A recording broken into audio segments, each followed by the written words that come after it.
बहुत बहुत स्वागत है आप सभी का आपके अपने YouTube channel SPS study point पर। मैं सोनू आप सभी दोस्तों का हार्दिक स्वागत करता हूं। दोस्तों, आज की इस क्लास में हम डिस्कस करेंगे BSc first semester chemistry. First semester में जो आपकी केमिस्ट्री है उसका नाम है fundamental of chemistry. Fundamental of chemistry में आज हम पहली यूनिट से रिलेटेड कुछ महत्वपूर्ण ऑब्जेक्टिव टाइप क्वेश्चन सॉल्व करेंगे। दोस्तों, आज की ये क्लास ऑब्जेक्टिव और रिटन दोनों पैटर्न के छात्र छात्राओं के लिए बहुत ही ज़्यादा महत्वपूर्ण रहेगी। क्लास आपको हिंदी और इंग्लिश दोनों लैंग्वेज में दी जाएगी। सभी छात्र छात्राओं से निवेदन है जोरदार तरीके से क्लास को शेयर कर दीजिए और जो भी हमारे इस चैनल पर पहली बार विजिट कर रहे हैं चैनल को सब्सक्राइब जरूर कर लीजिएगा। चलिए दोस्तों, क्लास को स्टार्ट करते हैं। आपकी जो फर्स्ट यूनिट है उसका नाम है molecular polarity and weak chemical forces. दोस्तों, थ्योरी की क्लास में आपका एक टॉपिक अभी बचा हुआ है वैन डर वाल्स फोर्स, उसको कवर करके आपका सेकंड यूनिट कल से स्टार्ट कर दिया जाएगा। तो फर्स्ट यूनिट से रिलेटेड महत्वपूर्ण ऑब्जेक्टिव टाइप क्वेश्चन हम सॉल्व करने वाले हैं। आपको एक्सप्लेनेशन भी दिया जाएगा कि इसका आंसर अगर BF3 होगा तो क्यों होगा, कारण क्या है, साथ ही साथ डाइपोल मूवमेंट क्या है, इन सारी चीज़ को मैं बताते चलूँगा। बहुत ही विस्तार से इस क्लास को समझना है। ओके, पहला प्रश्न पूछा गया था, विच of the following compound has the zero dipole moment. निम्नलिखित में से किस यौगिक का द्विध्रुव आघूर्ण शून्य होगा, जीरो डाइपोल मोमेंट बताना है। पहला ऑप्शन दिया गया SO2, आपका ऑप्शन नंबर बी है NH3, ऑप्शन सी है BF3 और ऑप्शन नंबर सी है CH3Cl। तो आपको इसमें देखना है डाइपोल मूवमेंट। दोस्तों, पहला ऑप्शन है SO2, ये एक प्रकार का पोलर मॉलिक्यूल है। पोलर मॉलिक्यूल जो होंगे उनका जो डाइपोल मोमेंट कुछ ना कुछ डाइपोल मोमेंट होगा। NH3 एक प्रकार का पोलर मॉलिक्यूल है, इसका भी कुछ ना कुछ डाइपोल मोमेंट होगा। CH3Cl मेथिल क्लोराइड, ठीक है, इसका भी डाइपोल मोमेंट होगा। यहाँ पर जो जीरो डाइपोल मोमेंट होगा दोस्तों वो हो जाएगा BF3 का। BF3 का जो डाइपोल मोमेंट होगा दोस्तों वो जीरो होगा और ये नॉन पोलर है। क्या है? ये नॉन पोलर कंपाउंड है। ओके, चलिए एक्सप्लेनेशन को देखते हैं। एक्सप्लेनेशन में दिया गया है दोस्तों कि इन BF3 the shape of the molecule is trigonal planar. अगर आपसे शेप पूछ लिया जाए कि ये बताइए BF3 का शेप कैसा होगा, तो ट्राइगोनल प्लेनर होगा। The 3F are so attached to B that the resultant dipole due to BF bond cancel in third dipole moment। यानी कि इसमें क्या होता है कि जो 3 और ये 3 फ्लोरीन होते हैं वो अटैच होते हैं बी के साथ, दैट द रिजल्ट, इस प्रकार जो रिजल्ट आता है जो dipole moment due to BF bond के बीच में क्या हो जाता है, डाइपोल मोमेंट बनता है लेकिन एक यहाँ पर कैंसिल हो जाता है डाइपोल मोमेंट, इसलिए इसका जो डाइपोल मोमेंट होता है दोस्तों वो जीरो आता है। कितना आता है? जीरो डाइपोल मोमेंट आता है इसका, क्योंकि इसका म्यूनेट जो आएगा, म्यूनेट की वैल्यू आएगी जीरो। नॉन जीरो आएगी तो वो पोलर हो जाएगा। ठीक है, अब डाइपोल मोमेंट किसे कहते हैं इसको समझ लेते हैं। द्विध्रुव आघूर्ण, जब एक सहसंयोजक बंध दो असमान परमाणुओं के मध्य होता है, जैसे कि KCl ले लीजिए, ठीक है, KCl ले लीजिए, इसके पास पॉजिटिव इसके पास नेगेटिव, ठीक है, दो असमान परमाणुओं के मध्य होता है, उसके इलेक्ट्रॉन युग्म का बंटवारा दोनों परमाणुओं के मध्य बिल्कुल समान ना होकर के असमान, इनके इलेक्ट्रॉन का युग्म का जो बंटवारा है वो असमान, इसके पास नेगेटिव इसके पास पॉजिटिव चार्ज है, ठीक है, और इलेक्ट्रॉन का घनत्व उस परमाणु की ओर अधिक हो जाता है जो अधिक ऋण विद्युतीय होता है, यानी अधिक इलेक्ट्रोनेगेटिविटी इसके पास होता है।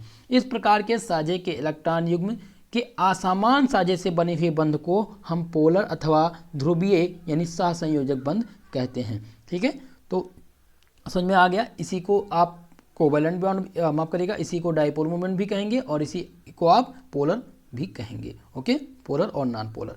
चलिए दूसरा प्रश्न देखते हैं। पूछा गया है, which one of the following has highest boiling point.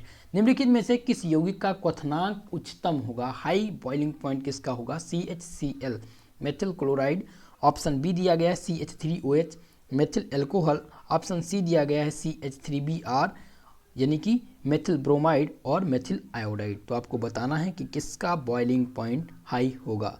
तो इसमें आपको ध्यान रखना है मेथिल एल्कोहल का बॉइलिंग पॉइंट सबसे अधिक होगा। आपका ऑप्शन यहाँ पर बी सही हो जाएगा। एक्सप्लेनेशन में हम समझते हैं। दोस्तों, मेथिल एल्कोहल का जो बॉइलिंग पॉइंट होता है वो 67.7 से लेकर के 148 के बीच में होता है। ठीक है, मेथेनॉल सबसे सरल एल्कोहल है। यह हल्का वाष्पशील रंगहीन ज्वलनशील द्रव है जिसका गंध एथेनॉल यानी कि पेय एल्कोहल जैसी होती है, किंतु मेथेनॉल अत्यंत विषैला होता है। जो मेथेनॉल होता है दोस्तों वो क्या होता है, अत्यंत विषैला होता है और पीने के लिए बिल्कुल अनुपयुक्त है। इसके पीने से मनुष्य मर सकता है और मरने से पहले वह अंधा भी हो जाता है। सामान्य ताप पर यह द्रव अवस्था में होता है। सामान्य ताप पर दोस्तों ये द्रव अवस्था में होता है। इसका उपयोग एंटीफ्रीज, विलायक, ईंधन आदि के रूप में किया जाता है। तो ये मेथेनॉल के संबंधित जानकारी थी, ये मैंने आप लोग को बता दी है। इसको भी आप लोग को समझते चलेंगे। चलिए नेक्स्ट क्वेश्चन की तरफ बढ़ते हैं। क्वेश्चन नंबर 3 है, which one of the following has the highest lattice energy. निम्नलिखित में से किसमें सबसे अधिक जालक ऊर्जा, लैटिस एनर्जी, सबसे अधिक लैटिस एनर्जी किसमें होगी। क्वेश्चन नंबर 3 दोस्तों आपका ऑप्शन दिया गया है LiF, ऑप्शन बी है NaCl, ऑप्शन सी दिया गया CaF2 और ऑप्शन डी दिया गया है MgO। तो आप ध्यान रखेंगे जो मैक्सिमम माफ करेगा हाईएस्ट लैटिक एनर्जी जो होगी वो MgO में होगी। यहाँ पर जो आपका ऑप्शन सही हो जाएगा वो ऑप्शन नंबर डी सही होगा, आपका करेक्ट आंसर। चलिए अब हम लैटिस एनर्जी क्या होती है इसको भी समझ लेते हैं। लैटिस एनर्जी क्या होती है, तो lattice energy, the lattice energy is the energy required to dissociate one molecule of an ionic compound to its constituent ion of gaseous state। किसी आयनिक ठोस की जालक ऊर्जा वह ऊर्जा है जो एक दूसरे से अनंत दूरी पर स्थित अवयवी गैसीय आयनों के एक मोल ठोस क्रिस्टल बनाने से उत्सर्जित होती है। It is major to cohesive force that wind ion. दूसरे शब्दों में किसी भी क्रिस्टल के निर्माण में निकलने वाली वह ऊर्जा क्या कहलाती है, जालक ऊर्जा कहलाती है। यानी कि lattice energy is related to many particle properties including the solubility, hardness and quality. ठीक है, तो इतना बात आप जालक ऊर्जा के बारे में जानेंगे।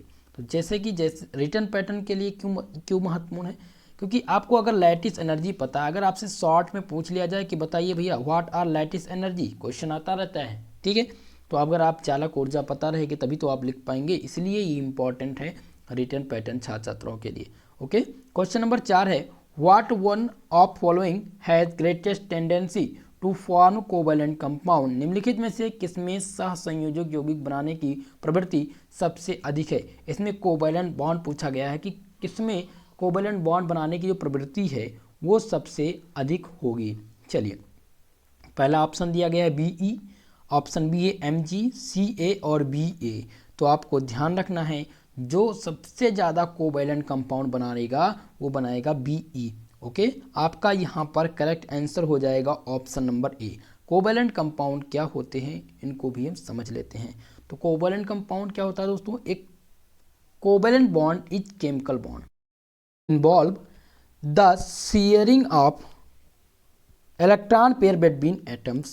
These electron pair are known as shared pair or bond pair electrons and stable balance of attractive and repulsive force between atom when they are shared electron is known as covalent bonding।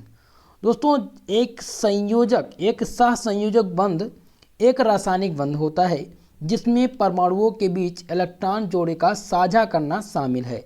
In electron जोड़े को साझा या जोड़े या बंधन के रूप में जाना जाता है और परमाणुओं के बीच आकर्षण और प्रतिकर्षण बलों के स्थिर संतुलन जब इलेक्ट्रॉन का साझा करते हैं तो उन्हें सहसंयोजक बंध के रूप में जाना जाता है।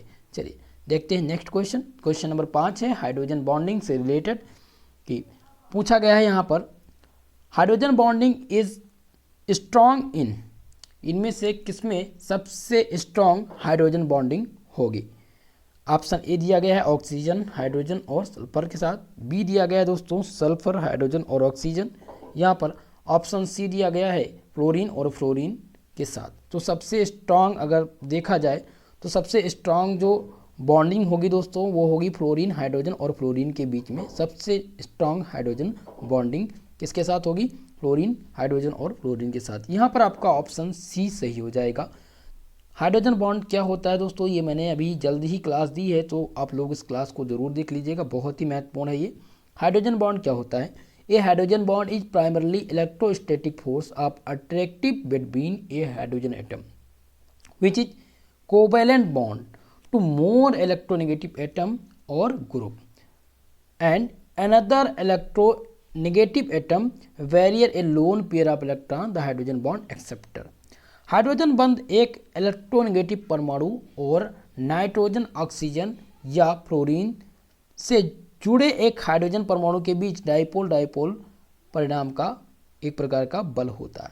हाइड्रोजन बंध एक इलेक्ट्रोनेगेटिव परमाणु जैसे कि आपका आ जाएगा नाइट्रोजन, ऑक्सीजन और फ्लोरीन, इससे जुड़े एक हाइड्रोजन परमाणु के बीच में डाइपोल डाइपोल बल का परिणाम होता है। ठीक है, इतनी बात ध्यान रखिएगा। एक खास सहसंयोजी बंध अंतरा आणविक हाइड्रोजन बंध से लगभग 20 गुना शक्तिशाली होता है।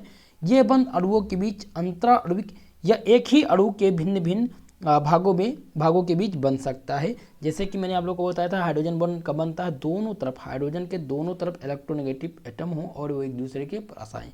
जैसे कि एग्जांपल ले लीजिए, यहाँ पर आपका हो गया नाइट्रोजन और हाइड्रोजन दिया गया। अभी ये कोवैलेंट बॉन्ड है, अभी क्या है दोस्तों, ये कोवैलेंट बॉन्ड है। लेकिन जब इसके पास एक इलेक्ट्रोनेगेटिव एटम आएगा और इन दोनों के बीच में बॉन्ड की शेयरिंग हो जाएगी, ठीक है, इलेक्ट्रॉन की शेयरिंग हो जाएगी, तो इसे डॉट डॉट लाइन से इस शेयरिंग को दिखाया जाएगा। इसी को हाइड्रोजन बॉन्डिंग कहते हैं। ओके, चलिए क्वेश्चन नंबर 6 देखते हैं दोस्तों। पूछा गया the maximum number of hydrogen bond formed by each water molecule, प्रत्येक पानी के अणु द्वारा बनने वाले हाइड्रोजन बॉन्ड की अधिकतम संख्या क्या होगी? 1, 2, 3 या 4। ठीक है, यहाँ पर प्रत्येक वाटर मॉलिक्यूल की बात हो रही है कि उससे जो बॉन्ड हाइड्रोजन बॉन्ड की अधिकतम संख्या कितनी होगी? तो अधिकतम संख्या 4 होगी दोस्तों। यहाँ पर कितनी हो जाएगी? 4। ऑप्शन नंबर आपका डी यहाँ पर करेक्ट आंसर होगा। पानी एक अणु अधिकतम 4 हाइड्रोजन में भाग ले सकता है। पानी का एक अणु अधिकतम 4 हाइड्रोजन बंध में भाग ले सकता है क्योंकि यह ऑक्सीजन पर एकाकी जोड़े का उपयोग करके 2 बंधों को स्वीकार कर सकता है और 2 हाइड्रोजन परमाणु दान कर सकता है। A single water molecule can participate in maximum of 4 hydrogen bonds because it can accept 2 bond using the lone pair on oxygen and donate 2 hydrogen atom. Okay, चलिए नेक्स्ट क्वेश्चन देखते हैं। Question number 7। क्वेश्चन नंबर 7 ये है कि ये बताइए in solid argon the atom are held together by. ठोस argon में परमाणु एक साथ बंधे होते हैं आयनिक बॉन्ड से, हाइड्रोजन बॉन्ड से, वैन डर वाल्स से या कोवैलेंट बॉन्ड से। दोस्तों अगर यही क्वेश्चन में बदलाव करके पूछ लिया जाए कि इसमें से सबसे वीक फोर्स कौन सा है, सबसे वीक फोर्स कौन सा है, तो आप लोग को ध्यान रखना है सबसे वीक जो फोर्स है इसमें वैन डर वाल फोर्स हो है। और अगर सबसे स्ट्रांग की बात किया जाए तो आयनिक और कोवैलेंट, उसके बाद में हाइड्रोजन, उसके बाद में वैन डर वाल फोर्स। ओके, तो आपको ध्यान रखना है कि ठोस आर्गन में परमाणु एक साथ जो बने रहते हैं वैन डर वाल फोर्स से बने होते हैं। ऑप्शन यहाँ पर सी सही हो जाएगा। क्वेश्चन नंबर 7 का जो सही आंसर है दोस्तों ऑप्शन नंबर सी है। आर्गन का गलनांक और क्वथनांक क्या होता है? कम होता है, इसीलिए ठोस आर्गन में परमाणु कमजोर वैन डर वाल की ताकत द्वारा एक साथ बने रहते हैं। वैन डर वाल फोर्स क्या होता है? वैन डर वाल फोर्स एक सामान्य शब्द है जिसका इस्तेमाल अणुओं के बीच अंतरा आणविक बलों के आकर्षण को परिभाषित करने के लिए किया जाता है। वैन डर वाल्स जो बल होते हैं वो 2 प्रकार के होते हैं, आप सबको पता है 2 प्रकार के होते हैं, कमजोर लंदन फैलाव बल या मजबूत दुदरू बल कहते हैं। ओके, कल का टॉपिक जो होगा वो वैन डर वाल फोर्स होगा, कल डिस्कस करेंगे। नेक्स्ट क्वेश्चन देखते हैं। क्वेश्चन नंबर 8 पूछा गया है which of the following compound has maximum dipole moment. निम्नलिखित में से किस यौगिक का द्विध्रुव आघूर्ण अधिकतम है? ऑप्शन यहाँ पर दिया गया CH2Cl2, ऑप्शन बी है CHCl3, ऑप्शन सी दिया गया है CH3Cl और ऑप्शन डी दिया गया CCl4। तो इसका जो डाइपोल मोमेंट होगा वो 0 होगा। CCl4 कार्बन टेट्राक्लोराइड का क्या होगा? 0 होगा। मैक्सिमम पूछा गया है, ठीक है, तो आपको ध्यान रखना है मैक्सिमम CHCl3 का जो डाइपोल मोमेंट होगा वो सबसे मैक्सिमम, यहाँ पर मैक्सिमम डाइपोल मोमेंट किसके पास होगा? CHCl3 के पास होगा। माफ करिएगा CHCl के पास होगा, ठीक है, मेथिल क्लोराइड के पास होगा। ओके, चलिए नेक्स्ट क्वेश्चन देखते हैं। Question number 9। अब इसमें समझ भी लेते हैं क्योंकि दिक्कत होगी ऐसा क्यों है। देखिए the order of decreasing dipole moment, ठीक है, डिक्रीजिंग डाइपोल मोमेंट का ऑर्डर दिया गया CHCl, CHCl में सबसे ज़्यादा होगा अधिकतम, उसके बाद में आएगा CH2Cl2, उसके बाद में आएगा CHCl और उसके बाद में आएगा CCl4। ओके, चलिए नेक्स्ट क्वेश्चन देखते हैं। नेक्स्ट क्वेश्चन है आपका क्वेश्चन नंबर 9, दिया गया the low solubility of BaSO4 in water is due to, पानी में BaSO4 की कम विलेयता किसके कारण होती है? ऑप्शन दिया गया है यहाँ पर आयनिक बॉन्ड के कारण, या लो डिसोसिएशन एनर्जी के कारण, या high value of lattice energy, या नन ऑफ दीज। दोस्तों इसमें BaSO4 में कम विलेयता जो होती है वो हाई लैटिस एनर्जी के कारण होती है। यहाँ पर आपका सही ऑप्शन हो जाएगा option number C. Okay, 9 number प्रश्न का जो सही जवाब है वो ऑप्शन सी है, high value of lattice energy. High lattice energy of BaSO4 causes low solubility of BaSO4 in water. Okay, चलिए नेक्स्ट क्वेश्चन देखते हैं। क्वेश्चन नंबर 10 है दोस्तों, polar covalent bond is present in which molecule, ध्रुवीय सहसंयोजक बंध किस अणु में मौजूद होता है? पोलर कोवैलेंट बॉन्ड जो होगा वो किस में मौजूद होता है? तो H2, जहाँ भी आपको मैंने बताया था H मिल जाए, Cl मिल जाए, O और O मिल जाए, तो यहाँ पर कोई भी पोल नहीं बन रहे हैं, दोनों सेम एटम हैं, तो यहाँ पर कोई पोल नहीं बनेगा, यानी डाइपोल मोमेंट इसका नहीं होगा। ठीक है, तो डाइपोल मोमेंट किस में, यानी कि पोलर की बात, पोलर कोवैलेंट बॉन्ड किस में मौजूद होंगे? HCl में मौजूद होंगे। किस में होंगे? HCl में। ओके, यहाँ पर जब दो डिफरेंट एटम दिख जाएं, ओके, और दोनों एक पॉजिटिव हो और इसके बाद इलेक्ट्रोनेगेटिविटी हो, तो यहाँ पर जो सही आंसर होगा आपका वो ऑप्शन नंबर डी होगा। HCl एक ध्रुवीय सहसंयोजक आबंध है। हम जानते हैं कि आधात संयोजक बंध बनाते हैं। यहाँ पर हाइड्रोजन और क्लोरीन दोनों तत्व क्या हैं? आधात हैं। दूसरी ओर हाइड्रोजन और क्लोरीन के जो वैद्युत ऋणात्मक का मान है वो क्रमशः कितना है? 2.1 और 3.0 है, यानी इलेक्ट्रोनेगेटिविटी का अंतर कितना आ रहा है? 0.9 का आ रहा है। ठीक है, हाइड्रोजन और क्लोराइड के बीच जो विद्युत ऋणात्मकता का अंतर है, अंतर का कारण क्या है? हाइड्रोजन के आंशिक धनावेश आवेश प्राप्त किया और Cl ने आंशिक ऋणावेश प्राप्त किया, तो HCl एक पोलर यानी एक ध्रुवीय संयोजक बंध है। ओके, तो यहाँ पर आपका डी आंसर सही हो जाएगा। एक्सप्लेनेशन भी मैंने दे दिया है।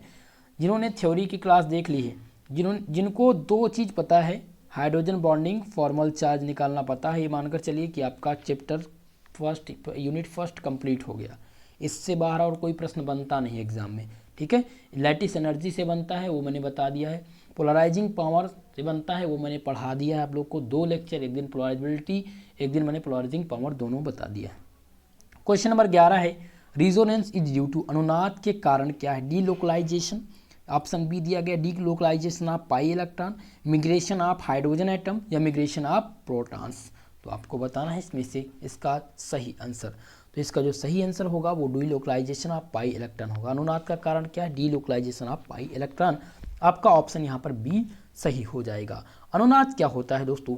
अनुनाद, यहाँ पर आप सभी की क्लास का रिवीजन भी हो रहा है, क्योंकि सभी टॉपिक से रिलेटेड जितने भी थ्योरी हैं मैं आपको बताते चलता हूँ, एक्सप्लेन करते चलता हूँ। रिजोनेंस क्या? अनुनाद, जब किसी मॉलिक्यूल के सभी प्रेक्षित गुणों की व्याख्या एक ही संयोजक बंध सूत्र द्वारा नहीं की जा सकती, एक ही संयोजक सूत्र द्वारा नहीं की जा सकती, तब मॉलिक्यूल के विभिन्न इलेक्ट्रॉनिक संरचनाओं से उसके आंशिक गुणों की व्याख्या की जाती है। इन संरचनाओं को अनुनादी या केमिकल स्ट्रक्चर कहते हैं। इनमें से कोई एक भी संरचना उस यौगिक को पूर्ण रूप से व्यक्त नहीं करती, कोई भी संरचना पूर्ण रूप से व्यक्त नहीं करती है। यौगिक की वास्तविक संरचना कई अनुनाद संरचना से मिलकर बनी संरचना, जिसे अनुनाद संकर यानी रिजोनेंस हाइब्रिड कहते हैं, जिस पर निर्भर करती है। इस घटना या इस संकल्पना को क्या कहा जाता है? रिजोनेंस की घटना कहा जाता है, रिजोनेंस कहा जाता है। ओके, चलिए क्वेश्चन नंबर 12 देखते हैं दोस्तों।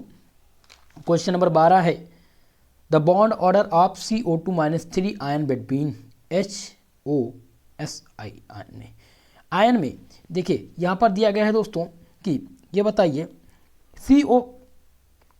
CO2 3 आयन में CO के बीच आबंध क्रम, यहाँ पर HO दिया गया है दोस्तों, CO के बीच में पूछा गया है, C और O के बीच में आबंध क्रम पूछा गया है, कोण नहीं पूछा गया, आबंध क्रम पूछा गया है। तो इसको ध्यान देना है। बॉन्ड ऑर्डर को समझते हैं। बॉन्ड ऑर्डर क्या होता है, जैसे कि एक लुईस पॉलिंग द्वारा, जैसा कि लुईस पॉलिंग द्वारा पेश किया गया था, जो बॉन्ड ऑर्डर था वो किसके द्वारा, लुईस माफ करिएगा लिनुस पालिस है, लुईस पॉलिंग द्वारा पेश किया गया था। बॉन्ड और एंटी बॉन्ड की संख्या के बीच के अंतर को में से परिभाषित किया गया। बॉन्ड और एंटी बॉन्ड इनकी संख्या को ही बॉन्ड ऑर्डर कहते हैं। बॉन्ड संख्या की परमाणुओं की एक जोड़ी के बीच इलेक्ट्रॉन जोड़े बॉन्ड की संख्या है। उदाहरण के लिए जैसे कि दिया गया है द्विपरमाणु नाइट्रोजन, नाइट्रोजन और नाइट्रोजन, यहाँ पर 3 दिया गया है। इसमें बंध की संख्या कितनी है, बॉन्ड की संख्या इसमें कितनी है, 3 है। एथिलीन में यहाँ पर अगर बॉन्ड की संख्या दी जाए तो यहाँ पर भी कार्बन और कार्बन के बॉन्ड की संख्या कितनी है, 3 है। अगर यहीं पर पूछा जाए कार्बन और हाइड्रोजन आबंध का क्रम कितना है, तो आबंध का क्रम कितना हो जाएगा, इसमें 1 हो जाएगा। ठीक है, तो पूछा क्या गया था क्वेश्चन में, पूछा गया C और O के बीच में आबंध का क्रम, तो आबंध का क्रम जो होगा वो 1 होगा। तो यहाँ पर ऑप्शन में 1 नहीं है, ठीक है, 1.33 है। तो यहाँ पर जो सही आंसर हो जाएगा आपका वो हो जाएगा ऑप्शन नंबर C, 1.33। ओके, चलिए नेक्स्ट क्वेश्चन में देखते हैं। यही क्वेश्चन अगर नाइट्रोजन में पूछ लिया जाता कि बताइए नाइट्रोजन में आबंध क्रम बताइए, आबंध का क्रम कितना है, तो आप बताएंगे 3 है। ठीक है, बंध की संख्या इसमें कितनी हो जाएगी, 3 हो जाएगी। चलिए नेक्स्ट क्वेश्चन, क्वेश्चन नंबर 13 है, माफ करेगा 13 है दोस्तों। The number of possible resonance structure for CO2 3-, CO2 3- के लिए संभावित अनुनाद संरचना कितनी है। मैंने जिस दिन रिजोनेंस पढ़ाया था उस दिन मैंने बता दिया था कि लगभग 3 से 4 स्ट्रक्चर बन सकते हैं CO2 3- के, और कैसे बनते हैं वो भी मैंने आप लोग को बता दिया था। ठीक है, तो चलिए आप सभी बताइए कि मैक्सिमम अधिकतम कितना CO2 3- चार्ज का कितना अनुनाद संरचना बन सकता है। ठीक है, CO2-3 के लिए संभावित अनुनाद संरचनाओं की संख्या, तो इसकी जो संख्या होगी दोस्तों वो 3 होगी, 3 संख्या होगी। इसकी संख्या जो होगी मैक्सिमम कितनी होगी, 3 होगी। ओके, आपका जो सही आंसर हो जाएगा ऑप्शन नंबर बी हो जाएगा, रिजोनेंस स्ट्रक्चर। रिजोनेंस स्ट्रक्चर क्या होता है, resonance structure are a set of 2 or more Lewis structure that collectively describe the electronic bonding a single polyatomic species including frictional bond and frictional charge। अनुनाद संरचनाएं 2 या 2 से अधिक लुईस संरचनाओं का एक समूह है। क्या है दोस्तों, जो अनुनाद संरचना है 2 या 2 से अधिक लुईस संरचनाओं का एक प्रकार का समूह है, जो सामूहिक रूप से इलेक्ट्रॉनिक बंधन का वर्णन करती है, जिनमें आंशिक बंधन और आंशिक शुल्क शामिल हैं। Resonance structure are capable to describing delocalized electron that contain माफ करेगा can not be expressed by a single Lewis formula with a integer number of covalent bond.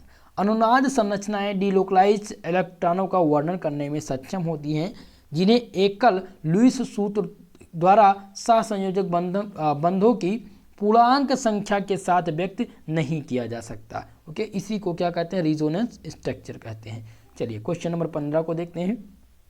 Question number 15 है दोस्तों, विच of the following is a polar molecule. निम्नलिखित में से कौन सा ध्रुवीय अणु है, XeF4, BF3, SF4 या SiF4। जल्दी से आप लोग बताइए कि इसमें से कौन सा पोलर मॉलिक्यूल है। क्वेश्चन नंबर 15 दोस्तों, यहाँ पर जो पोलर मॉलिक्यूल हो जाएगा वो SF4 हो जाएगा। SF4 जो है ये एक प्रकार का पोलर मॉलिक्यूल है। XeF4 की बात किए तो ये नॉन पोलर है। BF3 भी आपका नॉन पोलर है। ठीक है, यहाँ पर जो पोलर है वो है SF4, इसका कुछ ना कुछ डाइपोल मोमेंट होगा। SiF4 भी नॉन पोलर मॉलिक्यूल है। ओके, तो यहाँ पर जो आपका करेक्ट आंसर हो जाएगा वो ऑप्शन नंबर सी हो जाएगा। चलिए नेक्स्ट प्रश्न की तरफ बढ़ते हैं। नेक्स्ट प्रश्न आपका है पोलर बॉन्ड और नॉन पोलर बॉन्ड कैसे आप जानेंगे, इसको भी आप समझ लीजिए। जैसे अभी तो आपको पता हो गया, मैंने बता दिया, लेकिन कैसे ये है, कैसे आपको पता चलेगा ये पोलर है और कैसे पता चलेगा ये नॉन पोलर है। चलिए, पोलर बॉन्ड में क्या होना चाहिए, 2 डिसिमिलर एटम कंबाइन होना चाहिए। पोलर बॉन्ड में हमेशा दो सिमिलर डी सिमिलर दोनों समान ना हो, ठीक है, और उनके चार्ज भी समान ना हो, दोनों चार्ज इनके समान ना हो, यानी to dissimilar atom combine. Okay, दूसरा है डिफरेंस इन दियर इलेक्ट्रोनेगेटिविटी, इन दोनों के इलेक्ट्रोनेगेटिविटी में भी डिफरेंस होना चाहिए। Bonding electron pair slightly shifted toward the more electronegativity negative atom, bonding electron pair जो है वो तेजी से शिफ्ट हो रहे हैं किसकी तरफ, जिसके पास अधिक इलेक्ट्रोनेगेटिव एटम है। The atom acquired partial negative charge while other acquire partial positive charge, यानी कि एटम के पास पार्शियल पॉजिटिव चार्ज और पार्शियल नेगेटिव चार्ज होना चाहिए। ये पोलर कोवैलेंट की अपनी कुछ शर्तें हैं। नॉन पोलर बॉन्ड कब होगा, इसकी क्या शर्त है, टू सिमिलर एटम, जब दो सिमिलर एटम कंबाइन हो, जैसे कि हाइड्रोजन और हाइड्रोजन, ये दोनों सिमिलर एटम हैं और जब ये कंबाइन हो जाएं तो ये नॉन पोलर हो जाएगा। लेकिन यहीं पर अगर हम बात करें NaCl की, NaCl की, Na के पास पॉजिटिव इसके पास नेगेटिव, तो ये क्या हो जाएगा, ये पोलर बॉन्ड हो जाएगा। और अगर बात करें ऑक्सीजन की, O2 की, तो ये क्या हो जाएगा, नॉन पोलर हो जाएगा। टू सिमिलर एटम कंबाइन हो रहे हैं, डी सिमिलर नहीं। ओके, दूसरा इनका पॉइंट ये कहता है no difference in their electronegativity, जिनके यानी इनके बीच में इलेक्ट्रोनेगेटिविटी का डिफरेंस नहीं होना चाहिए।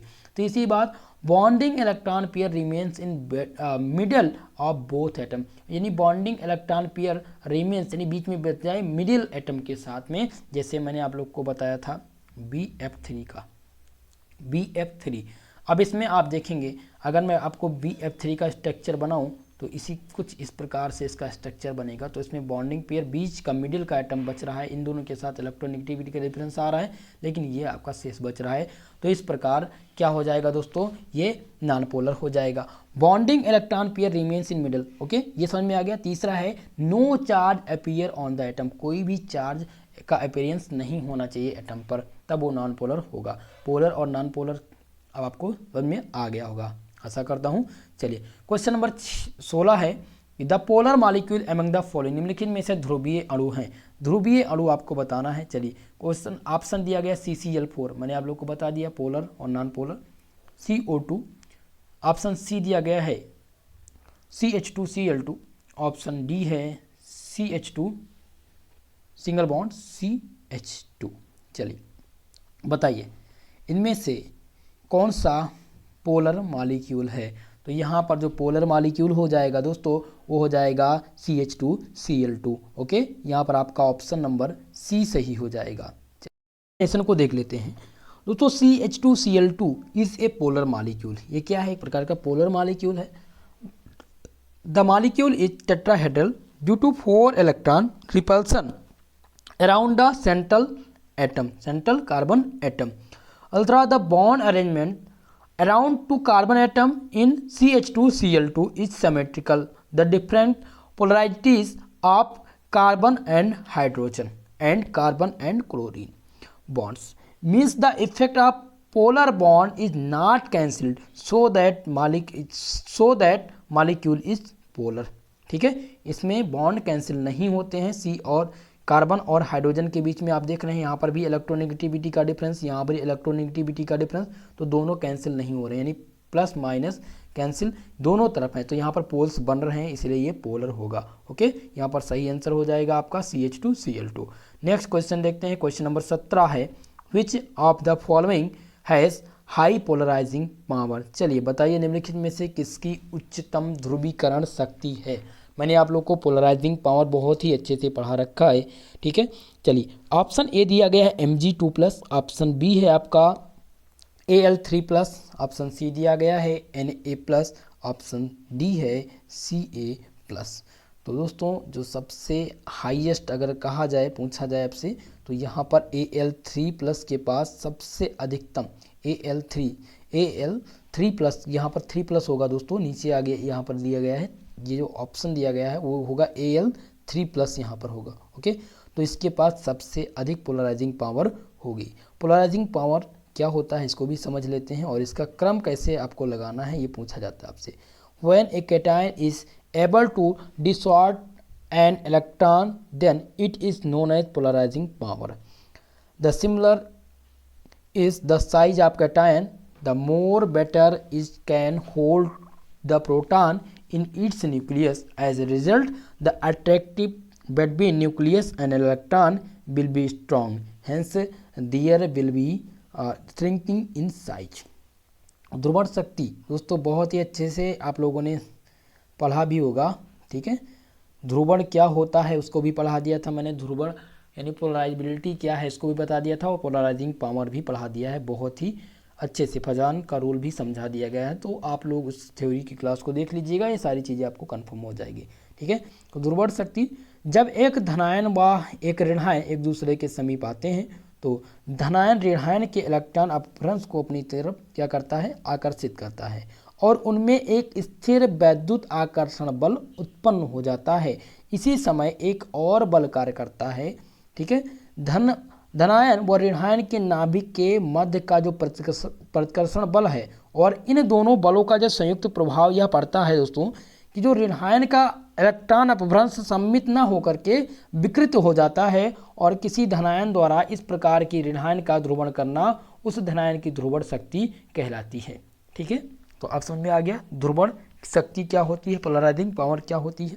यहाँ पर सीधा दिया गया है, बताया गया है कि जब एक धनायन और ऋणायन एक दूसरे के पास आते हैं, समीप आते हैं, तो धनायनों के इलेक्ट्रॉन जो अपभ्रंश हैं वो धनायन जो है ऋणायन के इलेक्ट्रॉन अपभ्रंश को अपनी तरफ आकर्षित करने लगता है, और जब ये आकर्षित करता है तो एक प्रकार का यहाँ पर स्थिर वैद्युत आकर्षण बल उत्पन्न हो जाता है, स्थिर आकर्षण बल उत्पन्न हो जाता है। इसकी वजह से ये क्या करता है, अपनी तरफ इलेक्ट्रोनेगेटिविटी के इलेक्ट्रॉन को विद्युत ऋणायन को अपनी तरफ इलेक्ट्रॉन को अपनी तरफ खींचने लगता है, यानी पॉजिटिव, ठीक है। और इसके कुछ इलेक्ट्रॉन की शेयरिंग हो जाती है यहाँ पर, तब ये कोवैलेंट बॉन्ड बनता है। इसी पूरी प्रक्रिया को ध्रुवण शक्ति कहते हैं। चलिए, according to Fajans rules, higher the charge on the cation more is polarizing power, यानी फजान्स के रूल के अनुसार हाइगर चार्ज ऑन कैटायन यानी कैटायन पर अधिक चार्ज होगा, और more is its polarizing power, जितना ज़्यादा चार्ज उतना ज़्यादा उसकी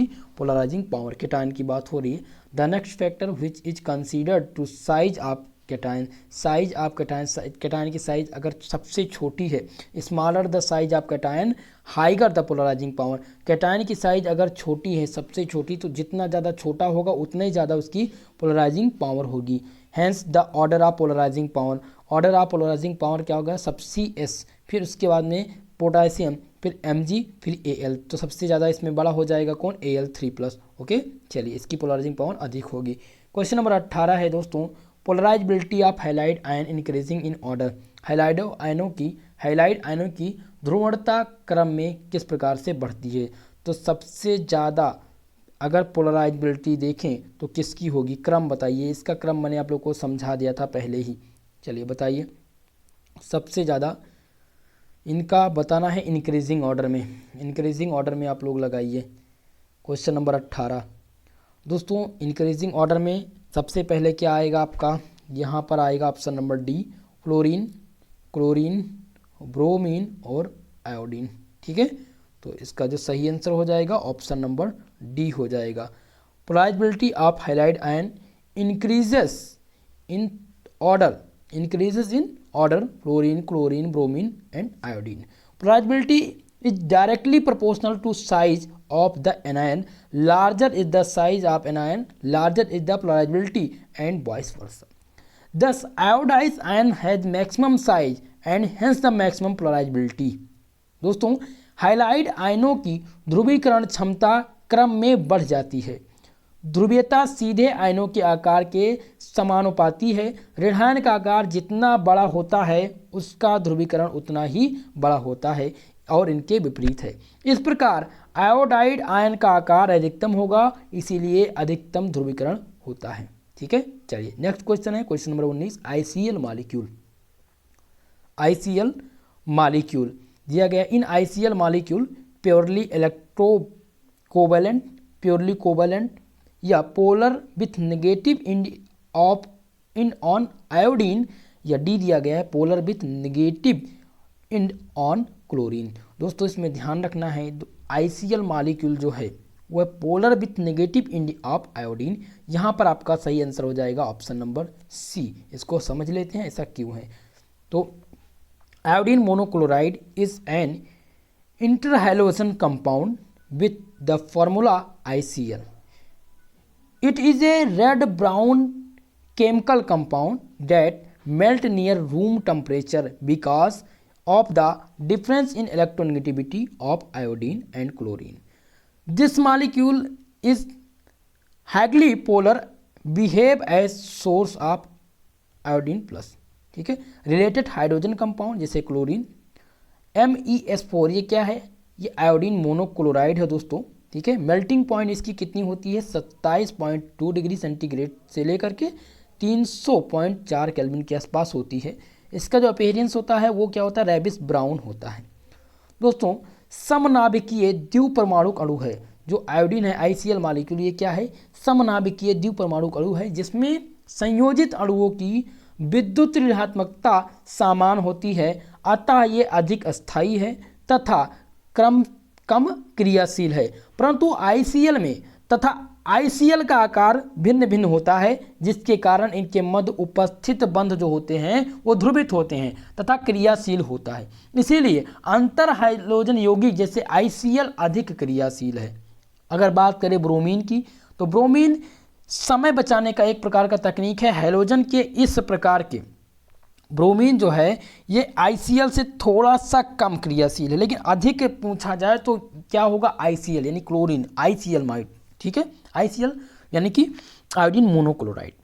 ठीक है, इसको आप कह सकते हैं। इस प्रकार के प्रश्न में केवल अणु की ध्रुवता को हम देखते हैं। हम जानते हैं कि जो समनाभिकीय द्विपरमाणुक अणु हैं उसमें ध्रुवता नहीं पाई जाती है दोस्तों, तथा भिन्न भिन्न अणुओं के परमाणुओं के होने पर आकार में भिन्नता होने के कारण ध्रुवता जो होती है उत्पन्न होती है तथा क्रियाशीलता क्या हो जाती है, बढ़ जाती है। ये एक्सप्लेनेशन आपको याद रखना है। क्वेश्चन नंबर 20 है, which of the following has zero dipole moment. इनमें से किसके पास जीरो डाइपोल मोमेंट है, निम्नलिखित में से किसका द्विध्रुव आघूर्ण शून्य है। पहला ऑप्शन दिया गया है ClF दिया गया है, क्या इसका द्विध्रुव आघूर्ण शून्य होगा। यह ऑप्शन बी दिया गया है दोस्तों PCl3 का जो द्विध्रुव आघूर्ण है वो शून्य होगा। तो आपको ध्यान रखना है PCl जो है एक प्रकार का पोलर मॉलिक्यूल है और पोलर मॉलिक्यूल होगा तो इसका म्यूनेट नॉट इक्वल टू 0 होगा, जिसका म्यूनेट इक्वल टू 0 होगा उसका डाइपोल मोमेंट भी 0 होगा। तो यहाँ पर ClF4 भी नहीं होगा जीरो डाइपोल मोमेंट, और PCl3 भी फास्फोरस पेंटाक्लोराइड का भी जो है डाइपोल मोमेंट 0 नहीं होगा, ये एक प्रकार का पोलर मॉलिक्यूल है। और ऑप्शन सी की बात करें SiF4 तो इसका डाइपोल मोमेंट 0 होगा क्योंकि ये एक प्रकार का नॉन पोलर मॉलिक्यूल है। ओके, तो यहाँ पर जो सही आंसर हो जाएगा वो हो जाएगा ऑप्शन नंबर सी SiF4। दोस्तों डाइपोल मोमेंट मैं आप लोग को बता देता हूँ, डाइपोल मोमेंट मैंने पढ़ा दिया है। तो डाइपोल मोमेंट बहुत ही महत्वपूर्ण है। आपने देखा डाइपोल मोमेंट से बहुत ही ज़्यादा प्रश्न पूछे जाते हैं। ये सभी के सभी रिपीटेड प्रश्न हैं जो पिछली वर्ष एग्ज़ाम हुए थे, उन सभी क्वेश्चन पेपर से इन सभी प्रश्नों को मैंने चूज करके आप लोग के लिए यहाँ पर सॉल्व करा दिया है कि इस प्रकार के प्रश्न आपके एग्जाम में फर्स्ट यूनिट से रिलेटेड आएंगे। ओके, जब एक सहसंयोजक बंध दो असामान परमाणुओं के मध्य होता है तो उसके इलेक्ट्रॉन युग्म का बंटवारा दोनों परमाणुओं के मध्य बिल्कुल समान ना होकर के असमान हो जाता है और इलेक्ट्रॉन घनत्व उस परमाणु की ओर अधिक हो जाता है और अधिक पृढ़ा विद्युत होता है। इस प्रकार साझे के इलेक्ट्रॉन युग्म के असमान साझे से बने हुए बंध को हम पोलर अथवा ध्रुवीय सहसंयोजक बंध कहते हैं। ओके, इतनी बात आप लोग को ध्यान रखना है, बहुत ही महत्वपूर्ण है। तो डाइपोल मोमेंट का टॉपिक भी आप लोग देख लीजिएगा। कुल मिलाकर के मैंने आज 20 प्रश्न आप लोग को बताए हैं, लेकिन इस 20 प्रश्न से लगभग आपके 40 प्रश्न सॉल्व हो जाएंगे। इससे रिलेटेड जो भी प्रश्न होगा अब आप लोग सॉल्व कर पाएंगे। दोस्तों आज की ये क्लास आपको कैसी लगी कमेंट बॉक्स में कमेंट करके ज़रूर बताएं। अगर आपका कोई भी क्वेश्चन है तो कमेंट बॉक्स में कमेंट पूछ सकते हैं कि आपको जो भी प्रॉब्लम हो, चाहे वो क्लास से संबंधित हो, चाहे फिर टाइमिंग से संबंधित हो या PDF से संबंधित हो, किसी भी प्रकार की समस्या है तो आप हमसे पूछ सकते हैं, आपके कमेंट का जवाब दिया जाएगा। दोस्तों साथ ही साथ आप लोगों से मेरा निवेदन है कि अगर ये क्लास आपको समझ में आई है, अगर लगता है कि ये क्लास आपके लिए इम्पॉर्टेंट है, तो आप सभी लोग हमारे इस चैनल को सब्सक्राइब जरूर कर लीजिएगा, वीडियो को लाइक ज़रूर करिए और ज़्यादा से ज़्यादा लोगों में शेयर करने का प्रयास करिए। आज के लिए दोस्तों बस इतना ही, मिलते हैं नेक्स्ट क्लास में, तब तक के लिए जय हिंद जय भारत।